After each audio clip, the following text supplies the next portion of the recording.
All right, welcome back to Terminal Garage. So today, going to be working on Titan, and what I'm going to be doing is installing a new radio, because if you have the original Japanese radio, which I do, their frequencies go as high as, I think, 89 FM or maybe 90 FM. That's it. And then down to like into, I think, the 60s. So it's a range that does not work in North America. So I'm going to be changing that radio. So let's have a look. I'll show you what I got. So in mine, I've got a simple AM FM radio, speakers right there. And yeah, I'm going to be changing that out. Now, in the Suzuki Carry and my Sambar, there would be a provision for a speaker up here and on the other side. But mind the mess, this thing has been a work truck. But there isn't. So to put speakers in this thing, I didn't want to cut the door panels up. So I decided what I'm going to do is put speakers up in the top corners here. So what I picked up is just a simple AM/FM CD. I'm old school. I still like CD players, so I got a CD player. And some 4-inch external mount, I guess you could say. They're marine speakers, but I like them because they're a two-way speaker. And they're gonna, with this mounting plate, they will mount up in the top corner.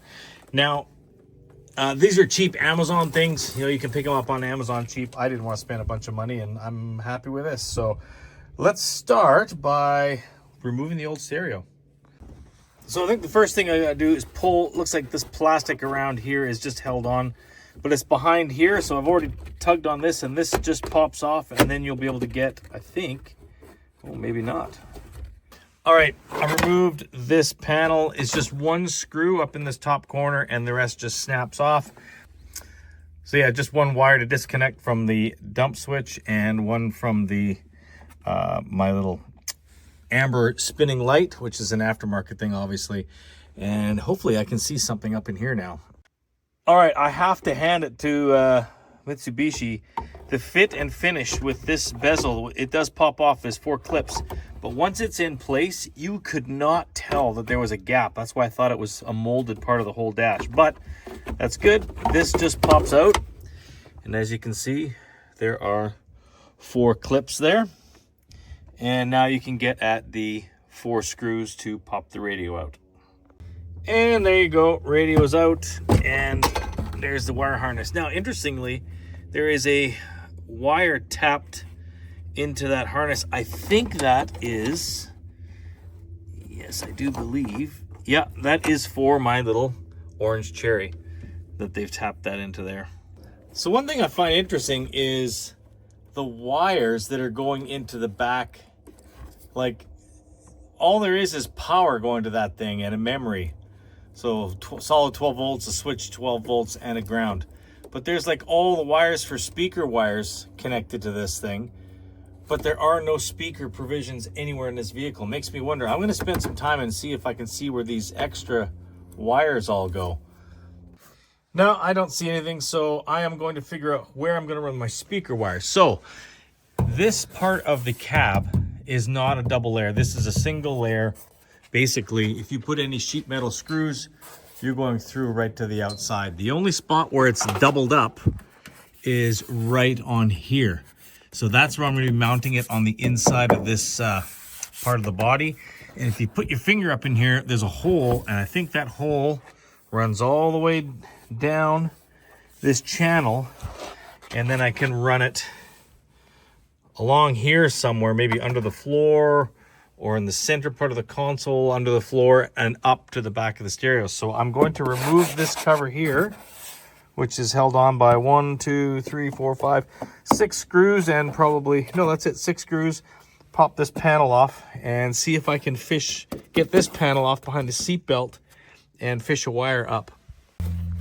All right, to move this inside cover, there's one little plastic push pin, and obviously to undo the seat belt, and then it's held on with 2 little push pins there that snap in. I went from the top and popped them out carefully. So now, see if we can fish a wire from up there down here.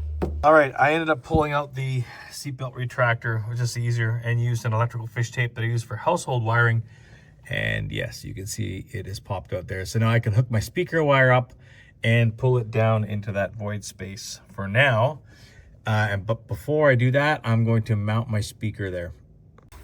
Bracket is mounted, And now the speaker's mounted. Now, yeah, it is upside down, but there's less clearance if I have it the right way up. The distance from here to the top, it won't clear. So that's how I've run it.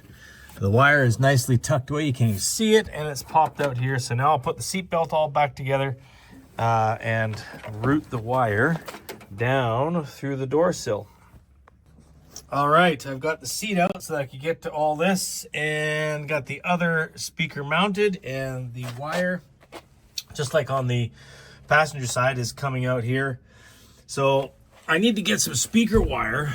It's sort of like the same as what they've got here, this cheap stuff, and extend it up the floor, up underneath, and then I can tie it into the stereo. So I don't have any, so I'm gonna have to go to the store and go grab some. All right, I got some wire. So what I've done is I've spliced them together. I got heat shrink there, and then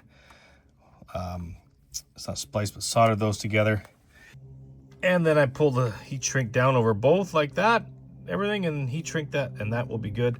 And then I'll run the wire under the carpet or under the plastic matting up to the radio.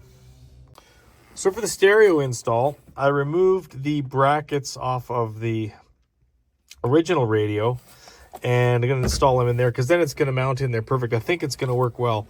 The only thing is, let me show you here, I'm holding the camera at the same time, is these two holes, that one and that one, they're not threaded. So I used an I think it's an M5. I think it's an M5 tap. And basically tapped these holes out, but held the radio upside down, or tapped from the bottom so that no chips would fall inside. You don't want a bunch of metal shavings going in there. But anyway, I'll mount that bracket on there and see if it goes in there. Yep, that mounts in there very nicely. I've just got it sitting in there. There's no screws holding it, but I think that is going to work good. So yeah, it's the next thing to do is some wiring there. One thing I forgot to mention as well is this vehicle does not have a 12 volt outlet for a charger or for a cigarette lighter back in the day, I suppose. But so I picked one up off of Amazon, and I'm going to see if I can make that work at the same time. I forgot I was going to be doing that as well. All right, there we go. I have got that installed. Can't play too much. I want to get hit with copyright, but yeah, got the speakers in. Wires are all routed nicely. I got to put this back together, but I'm going to do the cigarette lighter. I've got to tap into the fuse panel there, and I'm going to use one of these little wire tap things. I've got one, but it's a larger fuse. I thought I had one, but it's too big. So I'm going to go pick up one of those so I can run a cigarette lighter or a 12 volt outlet off of my fuse panel. All right, I was just putting the seat back in and pulled it forward to get the bolts in, and realized I've got a tire iron. I didn't even know that I had a tire iron under the seat. But also, there was a garbage bag in the back of the truck with Japanese writing, which basically says, I looked it up to translate, non-combustible garbage bag, let's make our city beautiful, or something like that. And the date and the city, so you can collect garbage. So, you know, I'm going to hold on to this because that's kind of cool. So you never know. Every time you get into one of these Japanese trucks, once you start pulling the interior apart, you do find things. All right, it has been almost a week since I was doing this. And if you watched my last little short video, you know that I had an accident in hockey, fell down and tore up my knee, and I cannot do this job. So I've got my son Finley with me today, and we're going to hook up this fuse tap, and we're going to do the cigarette lighter. That's the last thing to do on this, and then put the interior back together. Okay, so Finn got in here, added this little wire tap here, or fuse tap, and ran the wires up around, and we've got our ground hooked up back there along with the radio ground on that bolt. And this is our two connectors for the, right there, two connectors for the cigarette lighter. Just a matter of putting the interior all back together. There you have it, all back together, and I now have a 12 volt power port.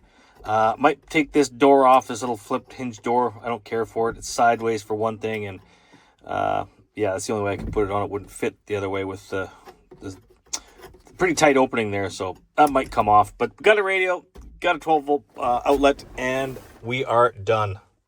So there you go, a quick, easy upgrade for Titan with the radio and the 12-volt outlet. That's something I really wanted to get done. And of course, you can see up here, I got these speakers. They're not very good, I won't lie, but they work for what I'm doing. You know, just have bombing around delivering dirt or whatever I'm doing with this little truck. It's nice to have some tunes. But that's pretty much going to do it for this video. Might be a while before I get another one. The knee is, yeah, my knee is buggered. I do want to replace the headliner in another vehicle of mine. I'd want to do that. I don't know. I'll have to get Finley to help me. But that is hopefully coming soon. But for now, that's going to do it. Thanks a lot for watching and have yourself a great day.